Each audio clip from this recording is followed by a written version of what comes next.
Hello everybody. Armenia claims that there are reasonable grounds to believe that Azerbaijan, after having restored its control over the remainder of Karabakh, is now intent on the seizure of the former southernmost territory, either for purely land-grabbing reasons or merely for the purpose of forcing Yerevan's hand into agreeing to an extraterritorial corridor. Major Western players, including the European Union, France specifically, the United States, despite not explicitly confirming this, nevertheless, by means of renewed emphasis on the vital criticality of the protection of Armenia's territorial integrity, appear to be ostensibly sympathetic to Yerevan's fears.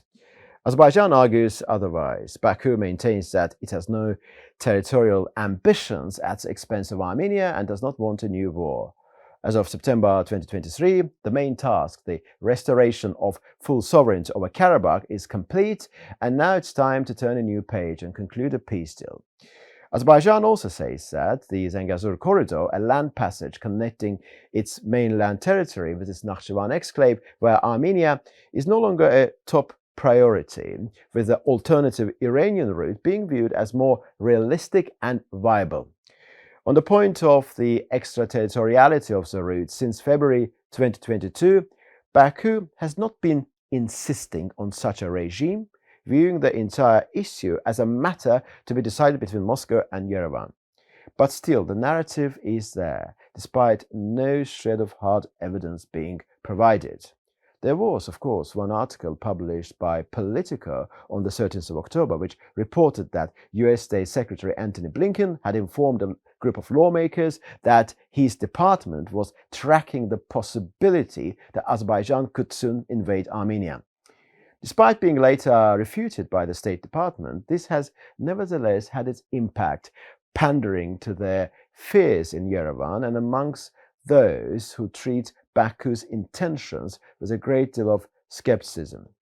So, the narrative seems to suggest that an emboldened Azerbaijan, after sorting out the Karabakh issue, is now eyeing a territorial gain at the expense of Armenia, with Russian silence and Turkish support. And a weakened and abandoned Armenia, which is reaching out for Western support, should be helped. This is the crux of the matter.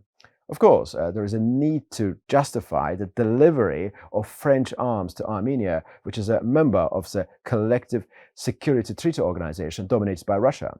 The French-Armenian Defense Partnership, with their first batch of military equipment, including multi-purpose armored vehicles being sent to Armenia via Georgia, does at this juncture not present a serious factor bearing upon the military balance between Yerevan and Baku.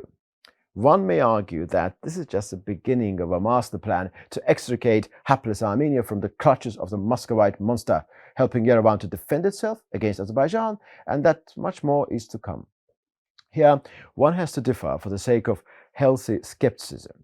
Firstly, there is a limit to the extent of the military assistance that Armenia could attract from France or any other Western country due to it being a member of a different military bloc hostile to the West itself.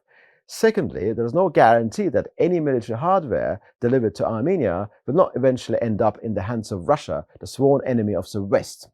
The visible and verifiable impact seems to be helping Pashinyan maintain his power by increasing his popularity and corresponding legitimacy.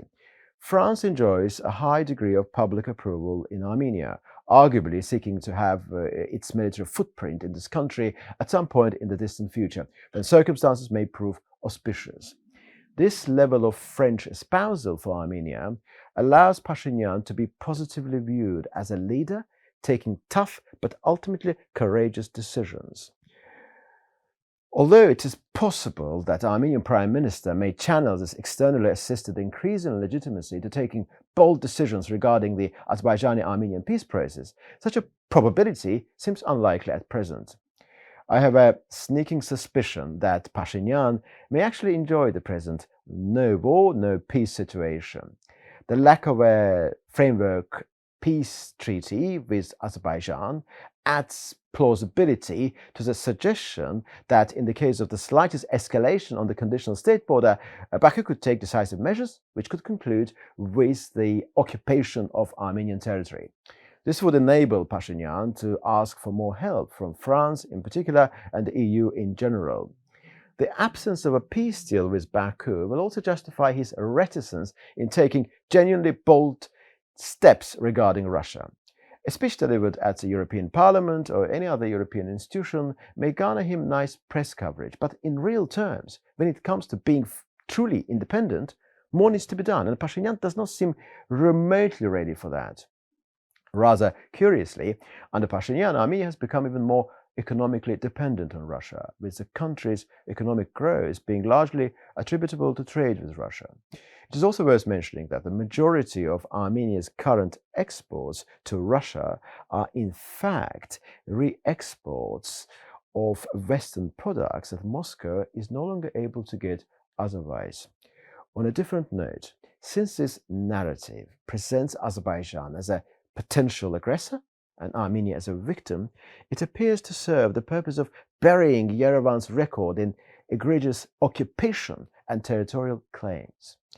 This will not go unnoticed in Baku, which is getting increasingly disillusioned with the Brussels peace process in view of some of the untoward statements coming from this very institution.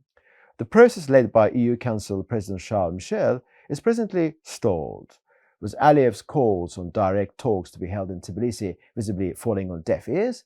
Baku seems to be presented with three options.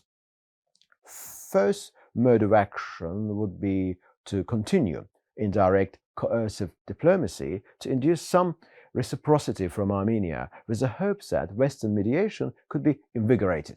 For instance, when Baku declared that the Angazur corridor had lost its attractiveness, with the focus being shifted to the Iranian route, Yerevan felt the need to appear more eager on the railway segment of the land passage, evidently fearing to be sidelined. This is one way of influencing Yerevan.